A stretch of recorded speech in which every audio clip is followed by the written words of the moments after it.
Баршаңызға қайырлы күн. Бүгін таңғы асқа дайындалатын өте дәмді творожная запеканка дайындаймыз. Бізге ол үшін алдымен 500 грамм творог қажет болады және 4 жұмыртқа. Жұмыртқаның ақ уызы мен сары уызын бөліп аламыз. Сары уызын творогқа қосамыз және творогқа манный крупа қосамыз 70 грамм. 150 грамм қаймақ қосамыз. Қаймақтың орнына сливки қоссаңыздар да болады.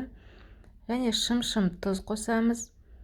Және ванильді дәм беру үшін ванильный сахар қоссаңыздар болады. Немесе ванильный экстракт қоссаңыздар да болады. Енді осының барлығын біріккенше блендермен жақсылап араластырып аламыз.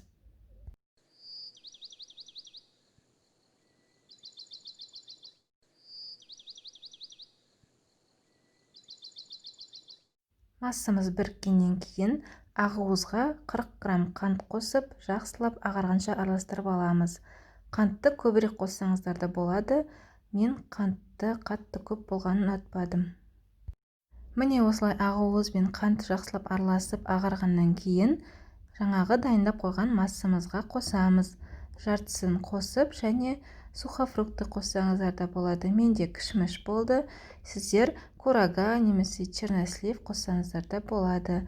Өз қалауыңызша қосасыздар. Осылай салып жақсылап араластырамыз.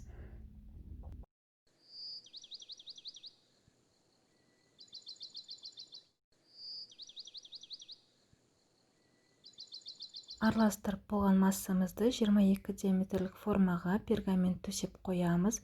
Соған құйып 170 градуста 40 минуттай пісіріп аламыз.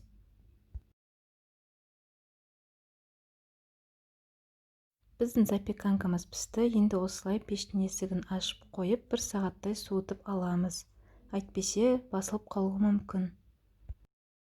Запеканкамыз суығаннан кейін осылай пышақтың көмегімен формасынан ажыратып аламыз.